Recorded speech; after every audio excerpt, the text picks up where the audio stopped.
back to the GSMC Baseball Podcast, brought to you by the GSMC Sports Network. I'm your host, Sam Menzie, and we have a great show for you today. First topic we'll be covering is, like always, recapping the games yesterday, both in the American League and the National League. Those will be the top two.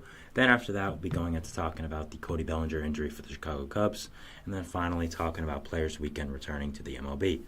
Now, before we do all that, I would like to ask you to please like and follow the show.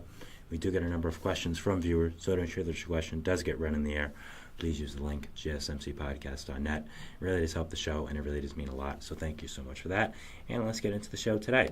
All right, so as I talked about, it's going to be what we usually talk about, going over the games in baseball yesterday, and then going into the two other topics. So let's start off with the games yesterday, and we're starting off with the American League. Yesterday we started off with the National League, just to switch it up a little bit, because I do give the American League usually the starts, but I wanted to switch it up yesterday, but today we're going to go with usual. So, yeah, let's get into it. So, the first game we have here is going to be Orioles and Angels. For this game, scoring would open up in the top of the third with a Gunnar Henderson solo home run to make it 1-0 Baltimore. Then top of the fifth, Adley Rutschman would add on for the Orioles, making it 2-0 with an RBI single. Then Jorge Mateo in the top of the sixth would hit an RBI double, a ground rule double as well, to make it 3-0 Baltimore. Then a Gunnar Henderson RBI single would make it 5-0, and Ryan Mountcastle would ground into a double play, but score a run home to make it 6-0 Baltimore. So it was top of the sixth at this point. 6-0 Baltimore looked to be done.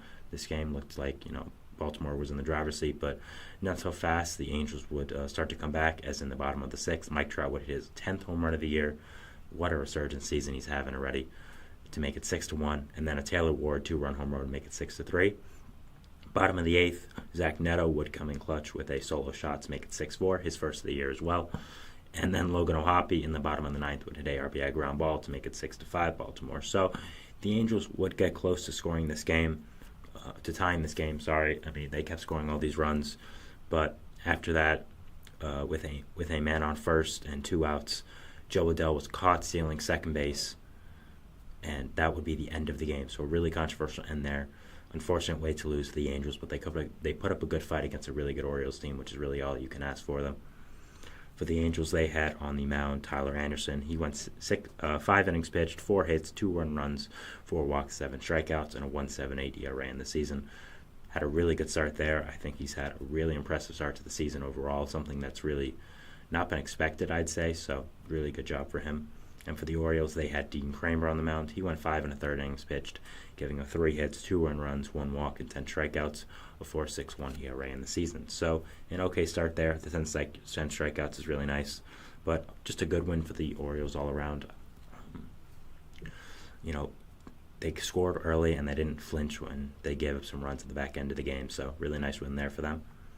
Going to the final series of this Red Sox and Guardians series, final game of the series. It would be all Red Sox, as in the top of the first, Warrior Ryu would hit an RBI double to make it 1-0. Connor Wong in the top of the second would make it 2-0 with a solo home run. Rafael Devers would do the same in the top of the fifth to make it 3-0. Connor Wong would hit another home run to make it 4-0. A Sedena Rafael RBI single would make it 5-0. A Rafael Devers ground rule double would make it 6-0. An Emmanuel Valdez sacrifice fly would make it 7-0.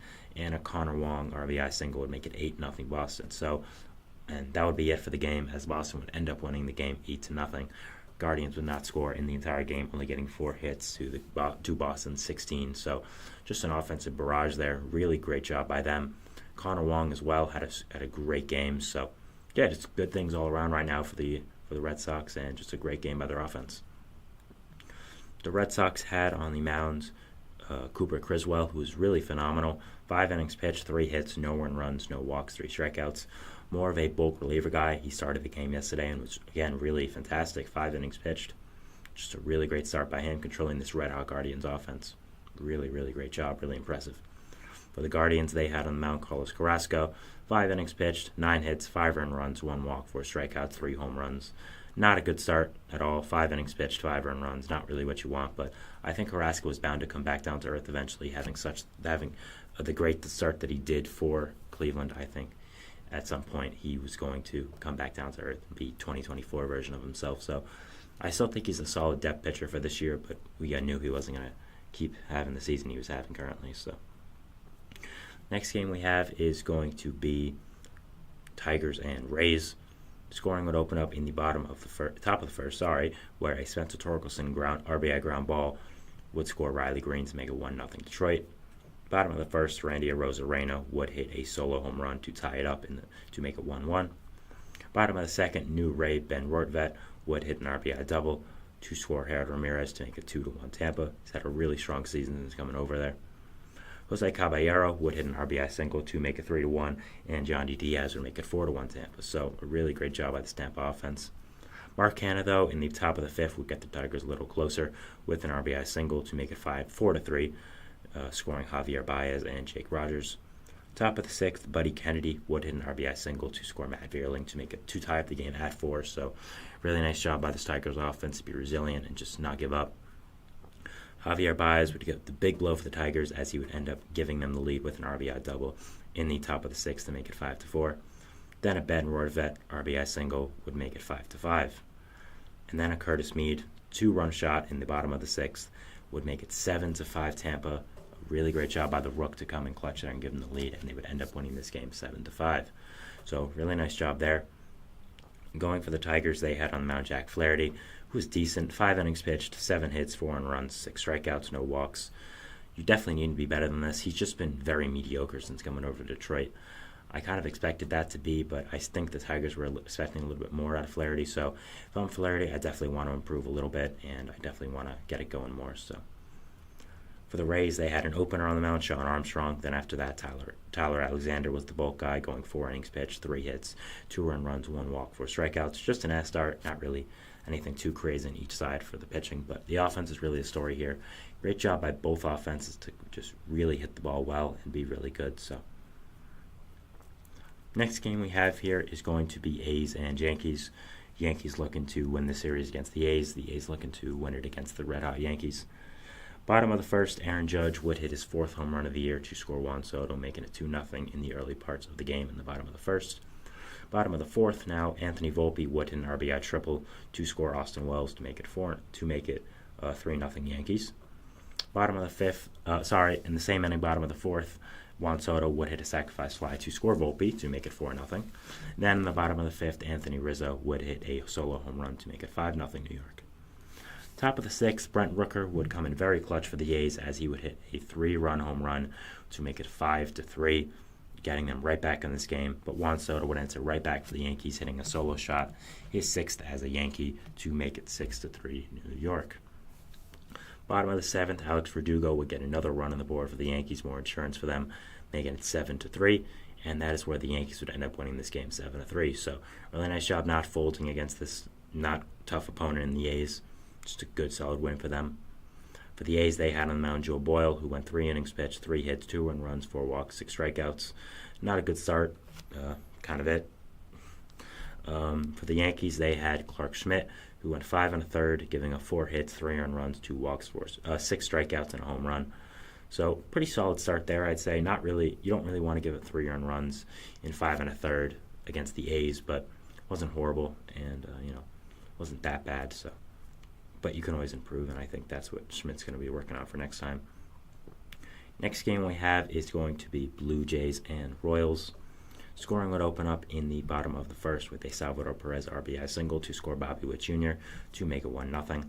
Then in the bottom of the second, Michael Garcia would hit a RBI single to make it 2-0. But George Springer would answer back for the Blue Jays, hitting his 3rd home run of the year to make it 2-1 Kansas City. Bobby Witt Jr. would get that run right back for Kansas City, hitting an RBI single to make it 3-1. Then an Ernie Clement RBI ground out would score Dalton Varsho to make it 3-2 Kansas City. So Toronto within 1, but after that they would not score for the entirety of the game, and that would be it, and the Royals would end up winning 3-2. The Royals had on the mound Alec Marsh, who was decent, 4 1/3 innings pitched, no earned runs, 2 hits, 2 walks, 1 strikeout. You'd like to see more strikeouts, and you'd like to see him go deeper into the game, but no earned runs, I think you take that. James McArthur got the save for the Royals. Has been a really solid bullpen arm for them now for almost 2 years. Just a really solid guy out of that bullpen. For the Blue Jays, they had Yariel Rodriguez. He went 4 innings pitched, giving up 6 hits, 3 earned runs, 2 walks, 2 strikeouts on the day. Rodriguez has been pretty decent so far, going 11 innings, giving up a 3.86 ERA. Maybe a little bit better in the future, but right now I think that's pretty fine. After that, after the Blue Jays, you have White Sox and Twins. Scoring would open up in the bottom of the second with a Christian Vasquez RBI single to make it 1-0 Minnesota. Then a Willie Castro 3-run shot to make it 4-0. Top of the third, though, Kevin Pillar would answer back for the White Sox, his first home run as a Sox to make it 4-1. Then Corey Lee second to make it 4-2. A Brendan Schumacher steal of home would make it 4-3. White Sox, they would get closer, but Max Kepler would end up getting the Twins some runs with a RBI single, and then he would score on a wild pitch by Davey Garcia to make it 6-3 Minnesota, and that is where they would end up winning this game. So just a really nice win by Minnesota, trying to get back on track for the season. No better team to do that against than the White Sox. Sox had on the mound Garrett Crochet, their ace. 4 innings pitched, 7 hits, 5 earned runs, 2 walks, 6 strikeouts. Not a great start as a starter so far for his career. Still hoping he can pick it up, but don't want to see starts like that. But the Twins, they had Joe Ryan, who was solid. 6 innings pitched, 4 hits, 3 earned runs, 1 walk, 8 strikeouts, and 2 home runs. Pretty great start to the season so far, with a lot of the Twins pitchers kind of underperforming. I think Joe Ryan has been really solid and just a really good arm in that rotation for the Twins. Final game here we have for the American League is going to be Mariners and Rangers, a AL West matchup. Top of the first, Mitch Haniger would hit a RBI groundout to make it 1-0 Seattle, and that would be all that they would get for that game. Bottom of the fourth, Adolis Garcia would hit his 7th home run of the year to make it 1-1, and Evan Carter would hit his 4th to make it 2-1. Bottom of the sixth, Jonah Heim would hit a RBI single to make it 4-1, and an Evan Carter RBI triple would make it 5-1 Texas. So really nice job by the offense here, and a really nice job to end up winning this game and just get those runs on the board against this solid Mariners team, especially who's really good with pitching. Both the Rangers and Mariners have been mediocre this year, so nice job for one of them to kind of take the reins and win this game. Mariners had on the mound Bryce Miller, who went 4 innings pitched, 4 hits, 2 earned runs, 4 walks, 5 strikeouts. I'd like to see the walks go down, but overall a solid start from him. For the Rangers, they had John Gray. He went 4 2/3 innings pitched, giving up 7 hits, an earned run, a walk, and 7 strikeouts, 2.92 ERA on the year. So really great start to the season by him. I was very skeptical about him being one of the main starters of the Rangers after all the injuries they suffered, but he's been doing really, really well, so got to give him credit where credit's due. And yeah, hopefully for Rangers fans' sake, he continues it. With all the injuries they've suffered, they're going to need him. They're going to need him and all the other guys in that rotation who are depth pieces to come in clutch and make good starts. Him, maybe even Johnny Cueto. He just signed Cody Bradford, who was placed in the injured list, but hopefully comes back soon. And Michael Lorenzen, who was signed a little while ago. So, yeah. All right, so that was the end of our first segment here, talking about the American League games of yesterday. We'll be going into our second segment, which, of course, is talking about the National League games, just recapping all the games in baseball. Very fitting to go from American League to National League. So, yeah, we go on to our second segment here. But we'll see you after the break. So thanks so much, and bye. See you after that. I feel like I'm losing my mind. Is everybody in the world blind?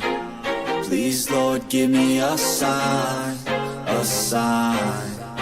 I feel like I'm losing my mind. Is everybody in the world blind?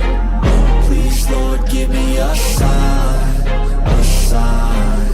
I wanna be the greatest. Everybody on the fake shit. I look around and feel like everybody is the fakest. I make this every day and I'm impatient, hoping one day I blow up from the basement. Statement, the top is so vacant. I don't hear shit that I think is amazing. Waiting for my day when I'm playing sold out shows for 1,000 faces. Hey, give me that crown, get in my way and to be put down. It ain't your place, all this my town. If I want that shit, then I'll get it right now.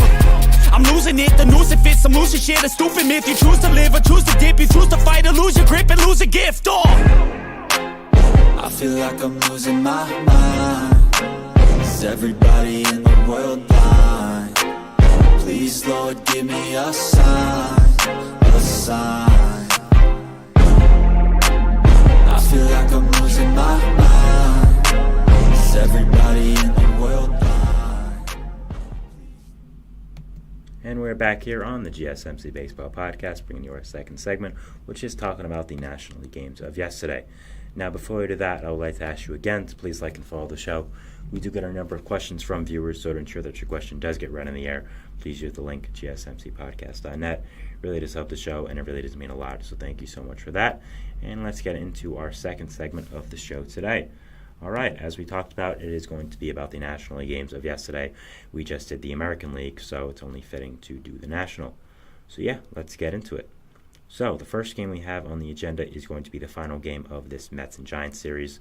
After a big momentum shift for the Mets, winning 6 straight in Los Angeles and winning that series, they've lost 2 straight to the Giants. So they're hoping to get back on track with this series and get a win in this afternoon game. So scoring would open up in the top of the third for the Mets, with Francisco Lindor hitting his 3rd home run of the year, a 2-run shot to make it 2-0 Mets. Really nice job by Lindor to homer off a righty. Lindor has struggled a lot batting as a lefty this year, so a really good sign for the Mets that he is hitting a home run as a lefty. Top of the 4th, Tyrone Taylor would add on for the Mets with a solo home run, his 2nd of the year, to make it 3-0. Taylor's been a really, really solid bat since coming to the Mets and just been a really good player. Top of the 5th, Tyrone Taylor would hit an RBI double to score Pete Alonso and Brett Beatty to make it 5-0. Just as I said, Tyrone Taylor's been a really, really great player since coming to the Mets, a really great pickup, and just keeps showing why over there. Then Jeff McNeil would hit an RBI single to make it 6-0 Mets. They would just be running away with it at this point. Bottom of the 7th, Tyler Fitzgerald would get a run on the board for the Giants, hitting a solo home run, his 1st of the year. But Francisco Lindor would hit his 2nd home run of the game to make it 8-1, scoring Brandon Nimmo. And just, again, a great game by Lindor. 2 home runs for him. Just a really, really great job for a guy that's been struggling a lot with his batting this year. Looks like he's getting it going, and looks like he's finally getting that hot streak a lot of Mets fans are waiting on. Bottom of the 9th, Mike Conforto would reach on a throwing error by Pete Alonso, scoring Lamont Wade Jr., but it will be no match as the Giants would end up losing this game 8-2 to the Mets, and the Mets would end up getting 1 game in the series. Giants would still win the series, so good job for them, but nice job by the Mets to snag the last game and leave on a high note. The Mets had Sean Manaea on the mound against his former team. 4 2/3 innings pitched, 4 hits, no earned runs, 4 walks, 6 strikeouts. A Mets pitcher has not touched the mound of the 7th inning the entire year so far. So while the pitchers have been good, Severino's been good, Manaea's especially been good, you need to get some more depth. You need to get some more innings out of your rotation. Manaea got a great start, no earned runs, but only 4 2/3 innings. You need him to go deeper into games. That's a problem. That is a problem for the Mets right now. Giants had an opener on the mound, and they had an opener all game. Ryan Walker, who went an inning pitch, only giving up 1 hit. Main guy was Sean Jelly, who I apologize for pronouncing that name wrong. I've never gotten his name right. He went 2 2/3 innings pitch, giving up 2 hits, 3 earned runs. Mainly the bulk guy, but still mainly relievers. So just kind of a opener game all the way for the Giants. So okay game for the Giants there. You definitely like to win it, but you still won the series, so it's not the worst thing ever. So actually, Francisco Lindor became the first Mets shortstop with a 4-hit, 4 RBI, and 2 home run game yesterday. So a great accomplishment for him. And just like I said, any hitting thing right now that Lindor has going on, I think is really good. And overall, just looking forward to seeing how he can improve his hitting throughout the year. But this is a really nice start. The next game we have is going to be Cubs and Astros. Bottom of the 1st, Michael Busch would hit a sacrifice fly to score Nico Horner to make it 1-0 Chicago.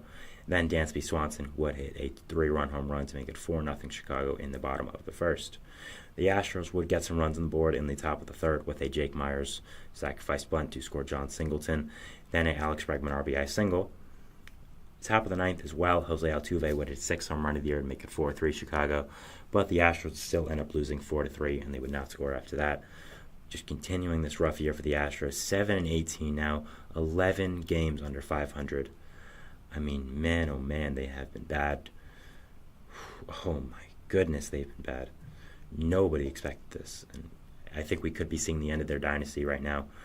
I don't know if I'm going that far because I think a lot of it has to do with injuries, specifically to their pitching staff. But, man, they have really, really not looked good. And if I'm an Astros fan, I'd start to worry now. This is where I'd start to worry. They had on the mound Spencer Arrighetti, who, again, just has been awful this year.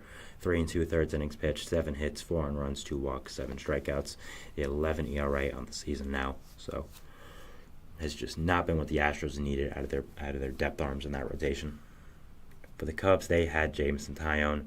He went 5 2/3 innings pitched, giving them 7 hits, 2 runs, 1 earned, 2 walks, and 4 strikeouts, a 1.69 ERA on the season. So a really nice start and just a really great bounce back season for Taillon. Had a really rough season last year with the Cubs in his first year there. So really nice job to bounce back and have a great season this year. Put in the work this offseason, and it's showing. Next game we have is Diamondbacks and Cardinals.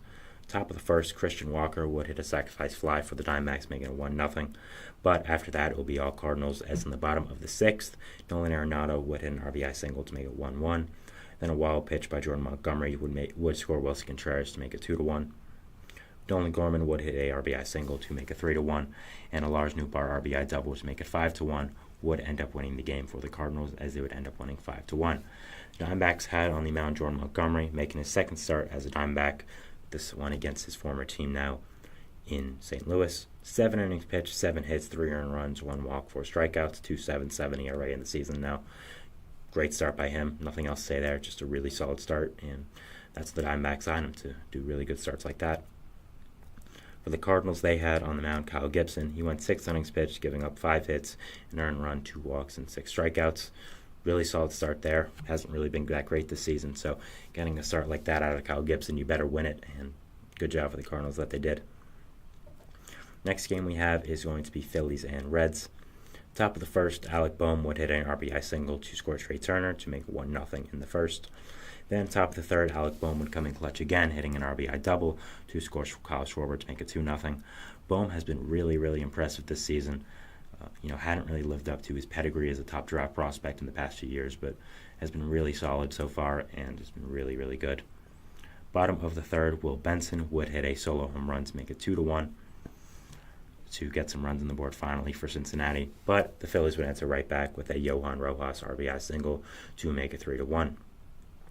Bottom of the sixth, Santiago Espinal would hit an RBI single to make it 3-3, tying up the game. Really nice job by him, scoring in Christian Encarnacion Strand and Tyler Stevenson. So just a really clutch hit by him and a really good job. Will Benson would then hit an RBI single to make it 4-3 Cincinnati, and an Ellie De La Cruz ground rule double that would score Stuart Fairchild to make it 5-3 Cincinnati. And just a really great job by this Reds offense to come back from behind and end up getting the lead for this game.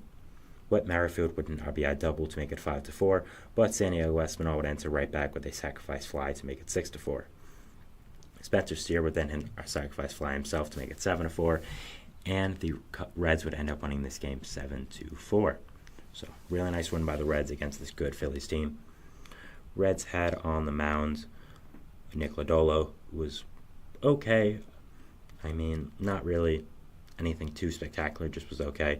5 innings pitched, 6 hits, 3 earned runs, 3 walks, 4 strikeouts, 2.12 ERA in the season so far. So really, really great start to the season for him.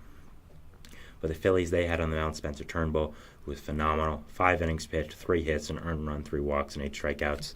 Turnbull has just been fantastic so far this season for the Phillies. I mean, what a great signing he has been. It's going to be unfortunate that he's going to lose his spot in the rotation of Taijuan Walker, but Turnbull has been a really, really excellent signing by the Phillies, and hopefully he can get some more opportunities for this rotation.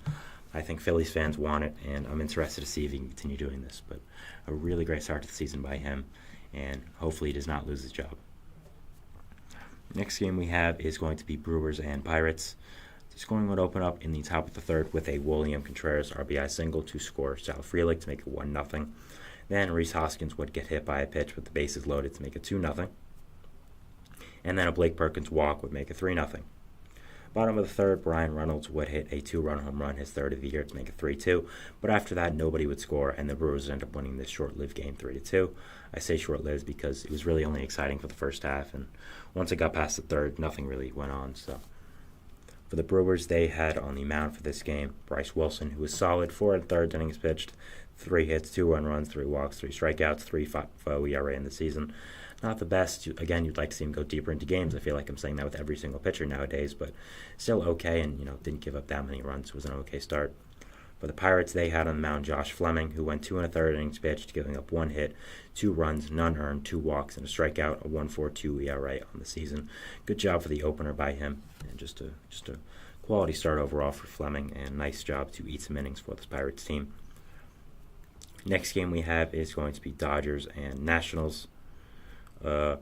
Opening up this game now in the scoring would be top of the first with a Will Smith RBI single to make it 1-0.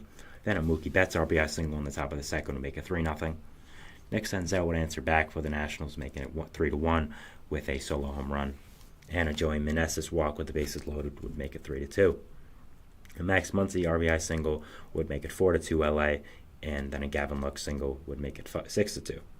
And Andy Pages solo shot, his second as a major leaguer, would make it 7-2. Shohei Ohtani double, his 13th already, crazy, would make it 8-2. Another Shohei Ohtani double would make it 9-2, and a Freddie Freeman RBI single would make it 11-2 Dodgers, and they would end up winning this game. Just an onslaught of runs at the end of this game for the Dodgers.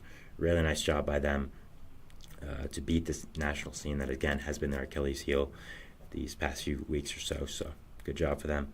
They had Landon Knack on the mound too, since being called up now as a 3.27 ERA, and went 6 innings pitched, 3 hits, 2 earned runs, 3 walks, 5 strikeouts. I didn't expect him to be a starter. I thought he was more of a reliever kind of guy, but he's been a really quality starter so far for the Dodgers, so props to him. For the Nationals, they had Jake Irvin. He went 4 2/3, giving up 12 hits, 6 earned runs, a walk, and 3 strikeouts. So not a it was a bad start. 6 earned runs over 4 2/3, not what you want. I understand that it is the Dodgers, but at the same time, not really at all what you want to see from the Nationals, and just not a good start by Irvin. Next game we have is going to be Marlins and Braves. Scoring would open up in this game in the bottom of the first with Ronald Acuna Jr. scoring on a balk by the pitcher. Then Marcell Ozuna would hit an RBI single against his former team to make it 2-0 Atlanta.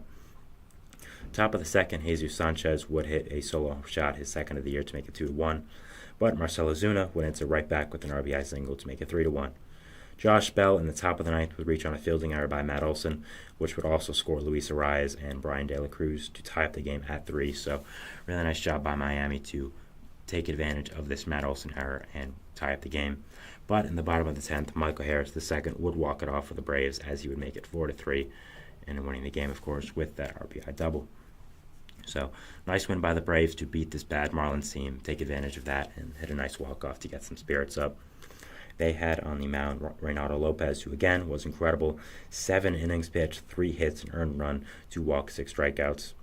I'll give him credit. This experiment of turning him into a starter has really, really worked out, and he has been absolutely phenomenal since coming to the Braves.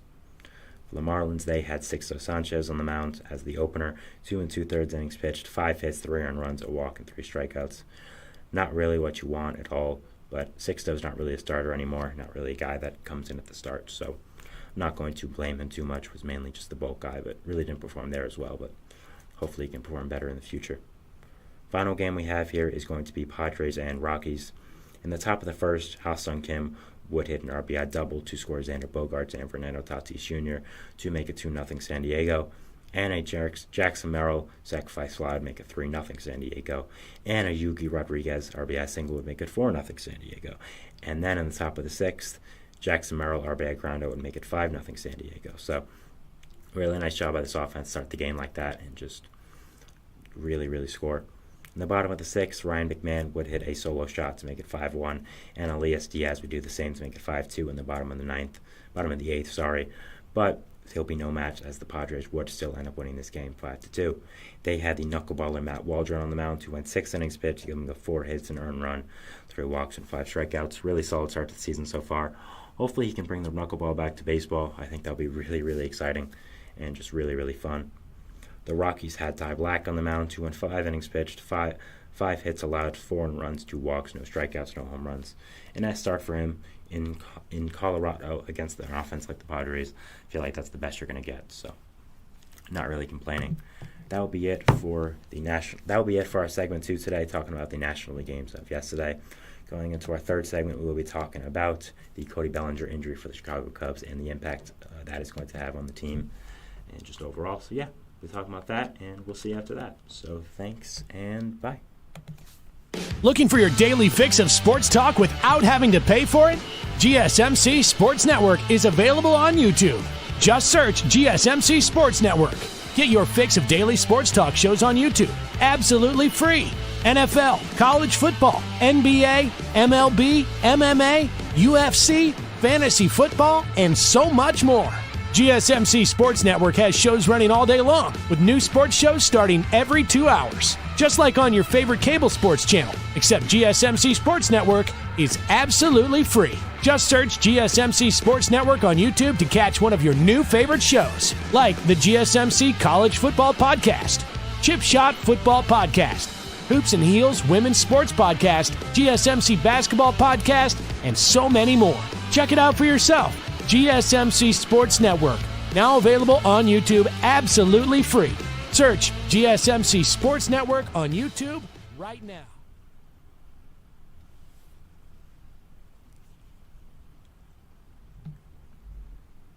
And we are back here on the GSMC Baseball Podcast, bringing you our second segment, which is our third segment, which is going to be talking about the Cody Bellinger injury for the Chicago Cubs. Now, this was something that actually broke on air yesterday, while I was on my show. I was going over my first and second segments, and I got notified that Cody Bellinger would be placed on the injured list with a fractured rib by the Cubs, and he would be out for a pretty significant amount of time, apparently. As Craig Counsell put it, he doesn't really know when they're getting him back, which, from a betting man, is not a good sign. It's not really something you want to hear from your manager. He doesn't know when he's going to get one of his better players back, so that's not great. And we also got the news they called up one of their top prospects and one of the top prospects in baseball, Pete Crow Armstrong, to fill in his spot. So, yeah, I'm just going to talk about this situation and Bellinger's injury impact on the Cubs, and let's get into it. So, with Bellinger, obviously he signed very late back to the Cubs. We were pretty into spring training at that point. Was part of the illustrious Boris 4 that I talked about every single day before the season started, because there was not much to talk about, and they were there. They were still on the market, so I talked about them. But got off to a little bit of a rough start with the Cubs to start the year after signing late, but was really heating up at the end before he got hurt. You look at his season stats now, they're pretty great. 760 OPS, 111 OPS plus. Really, really solid, I'd say, really good. Started off, again, just not in the best way, not really the way you wanted to. I think it was because of the pressure of signing late. He still did get some spring training, but not, I'd say, as much as other players or, most players, I'd say. So I think that was kind of on Bellinger's mind as well, that he didn't get as much of a time to prepare. He didn't sign before, so he didn't really know where he was going. He had to get back to Chicago, probably figure out a place again. He probably sold that place. He didn't know if he was coming back, but so I think all of that was an impact on Bellinger and the Cubs, and just the impact on the way he was performing. So, but now you see him getting more comfortable being back with the Cubs, getting more comfortable into the season, and you see his numbers start to go up. You see him having a 111 OPS plus, 760 OPS, being an above average hitter again. So overall, just a really nice job for him to get back and get back to being who he is and being back to Cody Bellinger. He's had a very, very up and down past few years, being really bad with the Dodgers since winning that MVP, going to the Cubs, having a great season. Teams not believing that the season was for real, so not getting a long-term contract and signing back with the Cubs on a short-term one. So, it's been a very interesting past few years for Bellinger, but it looks like he's finally found a home in Chicago, which is really nice. But this injury is very unfortunate. Again, he was starting to get hot. He's a big part of this Cubs lineup, and the thing about him is, even when he's not hitting, he still is going to play great defense. He still is going to be a leader in that clubhouse. He's going to give you good at bats. So his defense is one of his biggest strengths, and so even when he isn't hitting, he provides a lot of value. So that's why he is a really good player, and I think that's part of his allure as a player, part of why a lot of teams are interested in him, and why he is such a good player. So, So I do think this is going to hurt the Cubs a lot. I think, again, Bellinger was a big part of their team, a big part of their identity. So losing him for, as we know of, an undefined amount of time, basically, we don't really know how long he is going to be out because of this injury. It is unfortunate, and it is something that you don't really want to see if you're a Cubs fan, and you were hoping not to see, but just kind of how things go. But the good news is you get to see Pete Armstrong now, and he gets to play every day because he is going to fill in Bellinger's spot. He is a center field prospect. One of the reasons I didn't think Bellinger was going to re-sign with the Cubs whenever I predicted the Boras 4 was because of Pete Armstrong. I thought Pete Armstrong was the Cubs center fielder of the future. I thought re-signing Bellinger would have blocked PCA, and that's why it would have made no sense to re-sign Bellinger and get him back. So that I think it just shows how high I am on Pete Armstrong, and it just shows how high other people are on Pete Armstrong, because this guy is legit. This guy is a top 20 prospect in baseball. He has an elite glove. He's going to be one of the best center fielders in baseball, one of the best defensive players in baseball, probably right away. He has great speed, knows how to run the bases, can hit decent. I think once his hitting talent does develop a little bit more, he's going to be one of the better players in baseball. But it's a guy who was a first-round pick by the Mets, traded in a big trade to get Javier Baez for half a season where the Mets didn't even make the playoffs. That trade, as a Mets fan, that trade still haunts me to this day, and was one of the worst things that happened to us in a long time. But even though Baez was good with us, so for me, for PCA, what are my expectations for him now that he is going to be called up? He was called up actually already today by the Cubs. Now that he is going to be playing every day for the Cubs, so my personal opinion is he's going to be a really good MLB player from the start. I think if the Cubs keep him up, I think he is going to be very, very good, and I think he's going to be a significant contributor. Now, the problem with PCA is you don't really know how long he's going to be playing every day. You don't know when Bellinger's coming back. You don't know if Bellinger's going to play a different position or PCA is, and you're going to keep them. The problem is Pete Armstrong, most of his value comes from how good he is in center field. The problem is so does Bellinger's. So you move either one of them, you're losing a lot of what makes them such a great player. So that's why I didn't think it made sense to re-sign Bellinger, and I didn't think he was a long-term piece of this team. I still don't think he is. I think he's going to opt out after this year and sign with some team on a long-term deal that needs a center fielder or a left-handed bat. So that's really what I think. But overall, for Pete Armstrong, I think if you're a Cubs fan, you kind of just have to hope that he plays great defense. I think that's a given. But he has an OPS around 720, 730, maybe an OPS plus of 102, 103, 104, just barely above league average. So I think that's really what you want to project with Pete Crow for his first few years. Just be a above league average hitter and a guy who can play great defense for your team. So that's really what I think his skill set is in. I think that's what his skill set is involved in. So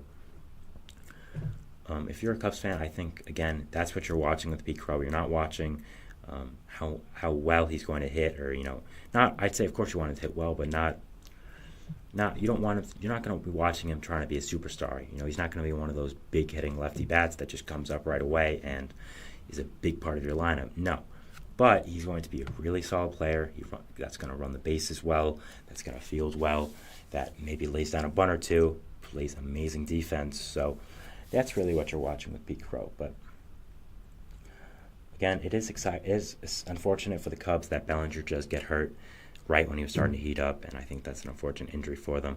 But I also think it is a really good opportunity for the Cubs to see what they have in one of their top prospects in Pete Armstrong, a guy who is a future of this organization, who is one of their top prospects, has been for a long time. So I think that's really what you're excited about with the silver lining of this Bellinger injury. So that's really what I'm watching here, and that's really what I'm going to be seeing when I watch this guy. So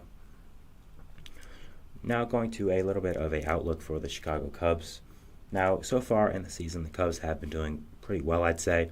They're second in the NL Central, one game behind the Brewers for the lead, 15-9. If the season ended today, they would make the playoffs. They would be the top wild card team at 15-9. So that's a solid there. So a lot of it has to do, I think, like their pitching. Their pitching staff, to me, has been honestly pretty phenomenal. You've had bounce-back seasons from a guy like Jameson Taillon. Shota Imanaga has been really good. Even without your ace in Justin Steele, I think that your team has been really good and your pitching staff has been really good, which is something that is a big positive because when you do get Steele back, it's going to be even better. For the pitching right now, with the guys that have made significant starts, they've all been pretty good. I mean, you have Jordan Wicks, who has a 4.70 ERA, not the best, but definitely not bad. And for a rookie, I think that's really good. Shota Imanaga, .84 ERA, which has been really great. Javier Assad, 2.11. Ben Brown, 3.72. Jameson Taillon, 1.69. Steele, even in his one start, was really solid. So I think right now, if you're a Cubs fan, you're really, really excited about this pitching. I mean, it's just been really, really good. It's been one of the biggest bright spots of your entire team so far. So that's what I'm watching if I'm a Cubs fan right now, just seeing if the pitching can continue playing like this, if it can continue performing like this, and just keeps this up, really. So if I'm a Cubs fan, that's what I'd be excited about for this future and for this season. The pitching has been a really, really big bright spot, even without their best one. So that's a really big positive. For the Cubs, you've had Nico Horner playing great. Michael Busch has been an amazing player since coming over from the Dodgers. Mike Tauchman has been surprisingly really, really good. Dansby Swanson hasn't been the best, but hasn't been horrible either. Miguel Amaya has been really solid at the catching position. You have Seiya Suzuki, who before he got hurt was doing outstanding. Ian Happ's doing his thing. Alexander Canario, in the little at-bats he did have, was doing really well. Bellinger, again, before he got hurt, was doing well. So the Cubs are having a lot of good things going for them right now. A lot of good pieces are performing. A lot of good players are doing well. So if I'm a Cubs fan, I'd be really excited about this and just really watching this team for this year and seeing how players perform and how they are doing. So yeah, that's really what I'm watching for them. I think they are a wild card level team. I think their pitching, when healthy, is one of the best in baseball currently. I think their lineup has a lot of good pieces. So I think this could be the year the Cubs get back into the playoffs and make their fan base happy. One of the better fan bases in all of MLB. So yeah, that's really what I'm watching. Just seeing how the Cubs do perform down the stretch with all the injuries they've suffered now. Cody Bellinger, Justin Steele, Seiya Suzuki got really hit hard by that injury bug, but you're hoping some of your depth guys and some of your prospects, like Canario, like Beaker Armstrong, can fill in and do really well and help you out. Ben Brown as well, who I forgot in the pitching staff. So Cubs prospect depth is coming in handy right now, and it's being a big help for them. So hopefully the Cubs can continue doing really well, and just watching them down the stretch and seeing how they do perform. So yeah. That was the end of our third segment here. We'll be going to our fourth segment, which is talking about the Players Weekend returning for MLB. This is one of my favorite things in all of the sport. It is finally returning. I don't know why it ever was not here. So, yeah, we'll be talking about that, and we'll see you after the break. So thanks, and bye.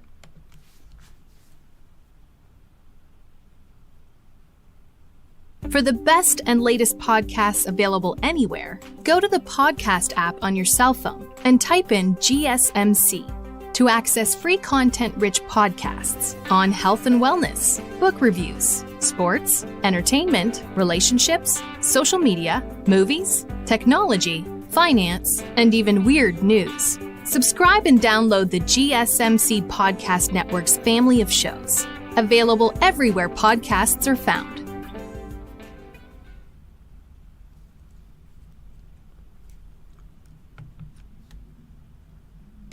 And we are back here on the GSMC Baseball Podcast, bringing you our fourth and final segment today, which is going to be talking about Players Weekend returning for baseball and just my overall thoughts on it and if I'm happy about it. So, yeah.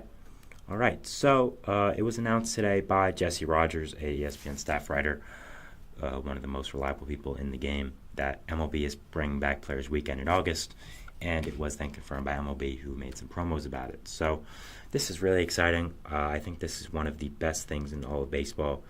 It's something that is really, really exciting, and just something that is really fun. It went away during COVID and did not come back for some reason. I always loved it. It was always one of the highlights of the season for me. Baseball, as much as I am a diehard baseball fan, as much as baseball is my favorite sport, it's what I live and breathe. It does drag along sometimes, and it does kind of just get boring at some points. And I think activities like a players' weekend are something that is exciting and makes it better and makes it more entertaining. I mean, you have players showing their true colors, nicknames, playing with more action, playing better, and just, I think, kind of just revitalizes everyone. Baseball players have such a grind throughout the entire year that you get weekends like this and activities like this that kind of puts them back and remembers, we're older guys playing a kid's game for a living. Let's have some fun and let's do some great things. So I like these events a lot. I think it's a really good event for MLB, and I think they do a really good job with it. So for this year, it is day one of Players Weekend is going to feature their personalities, friendships, and other off-the-field interests. Day two will focus on their charitable causes, and day three will celebrate the people who help them on their path to the big leagues, including parents, coaches, and other mentors. This is all from the ESPN.com article, by the way, so if you want to check it out, go there. During the weekend, players will wear special new era caps featuring each player's uniform number on the side panel in a youthful design. According to the release, players will also be able to use customized bats during the game and can wear cleats with personalized designs as well. So this is something that I think is, again, really, really cool. They mentioned in the article, but this is something that gets younger people involved in the game. It gets them looking like, ooh, what is that? That looks cool. Let me watch this. Let me see what's going on in baseball right now, something they would maybe never do. Baseball does have an age problem. I think everyone knows that. Their audience is a little older than it needs to be. So the facts are, you do stuff like this, it gets a younger audience involved. It gets people who could be the future of baseball fans involved, and it's just overall is a great marketing opportunity for MLB. It's just a great job, and I think it's really cool. Again, I think it's cool about the charitable causes thing. First of all, I think that every player in baseball does have a charity that they do talk about a lot and donate some money to, and just kind of rep. I think, again, mostly every player does that. It's kind of just something you do once you get to the MLB. You want to help others in your position of power now. A lot of people didn't come from the best opportunities as children and best neighborhoods growing up. So when they do make it, or they do start making money in baseball, or they become popular, they want to raise awareness from people who aren't as fortunate as themselves. And I always think it's a great opportunity. I mean, a lot of athletes do this, so it's not something I'm saying that's totally out of the world, but it is something that is always good. And I think repping your charities is something that is going to give a lot of exposure to them and a lot of exposure to yourself as well. So I think that's a great idea. I love the part of them paying homage to people who got them to the big leagues, their parents, their friends, their family. I think that's really, really cool and just a great idea. It's not just the players themselves with their hard work who get there. It's other people involved, people who have helped them work hard to get there, people who have mentored them, played catch with them, and taught them baseball, watched baseball with them, taught them about the game when they were younger, got them into it. So I think so many different people help a person get to the big leagues and get to where they want to be at. So I think that's a great, great idea by MLB, and just a great job by them. I think, again, this is a great marketing opportunity, and just an overall great idea by themselves. By the way, Pete Armstrong, I'm seeing now, just hit a 2-run home run for the Cubs. So we had a whole segment dedicated to him, basically, and he just hit a 2-run home run. Sorry to interrupt like that, but pretty exciting, I'd say. We'll definitely be talking about that tomorrow, so that's something to look out for. But going back to the Players' Weekend, you see some of the data now. According to league data, the median age of ticket purchasers has dropped from 51 to 45 since 2019, while ticket buyers from ages 18 to 35 have increased by almost 10% during the same time frame. MLB is hoping that trend continues. So you see with things like this, like Players' Weekend, it helps market the game. It helps getting baseball to a bigger, more younger, more vibrant audience. nothing is wrong with older fans. Nothing is wrong with fans who have watched baseball for a long time. But you always want to get an influx of fans coming in. You want to get more streams of fans coming in, younger people to watch the game. So I think that is something that is really exciting for baseball fans and just fans of sports alike, seeing baseball grow like this and just seeing the game get bigger and bigger and better and better. Activities like Players Weekend, gets more people involved, gets younger players involved, and gets younger people involved who want to be fans, and I think it's just a great idea. Now, the one nitpick I do have is they are not allowing nicknames on the back of the jerseys anymore, which is my favorite part of Players Weekend. I think that is crazy and an awful decision. It helped baseball so much. People would be talking about the nicknames on the jerseys. Even national media markets that mainly cover football and basketball will be talking about baseball because of the nicknames, and you'll get them more involved in the baseball season and what's going on. So I think having names on the back of your jersey was a great thing for baseball and just a really fun thing, and I don't know why they got rid of it. I think it's really just insane that they did, and I think it was a great idea. Some of my favorites from over the years, you had Shane Bieber, who on the back of his jersey, not Justin, because of Justin Bieber, of course, that was one of the best. Rich Hill had an inappropriate one, but a very funny one. I'm sure you can look up what Rich Hill's nickname on his jersey was. Of course, you have the classics like Francisco Lindor, Mr. Smile, Javier Baez, El Mago. So there are so many great nicknames on the back of the jersey. They were so cool to buy, so cool to watch, and so cool to see in games. And just, again, brought a more younger audience to the table because you could see players' personalities more and you could see them getting marketed more. So I don't know why they got rid of it. I think it's an awful decision, and that's really my only critique about Players Weekend. I would have loved to see more. I remember now Brad Boxberger as well had on the back of his jersey the box and the burger emoji, which is extremely creative and great. I mean, it's just things like this that makes, you can see how much I remember it. You see how memorable it is as a thing in baseball. So I don't know why they got rid of that, and that is my only critique of Players Weekend. But overall, I think it's a great idea by MLB bringing it back. I think the weekend itself is a great idea, and just overall was a good job by MLB to bring it back and get it back involved with baseball. So, yeah. So that was our show today, guys. I want to thank you so much for watching. Remember to like and subscribe. Press the notification bell to not only get notified when I upload, but when all the other great content creators on this channel do upload. We also invite you to follow us on Facebook, Twitter, TikTok, Instagram for more content and updates. Thank you again. Have a wonderful day. Wonderful, wonderful day. Beautiful day outside, so please enjoy it. NFL draft tonight as well. That's going to be really exciting for all sports fans. So, yeah. See you tomorrow, and we'll see you at Baseball Pros at us. Bye, guys. Thanks.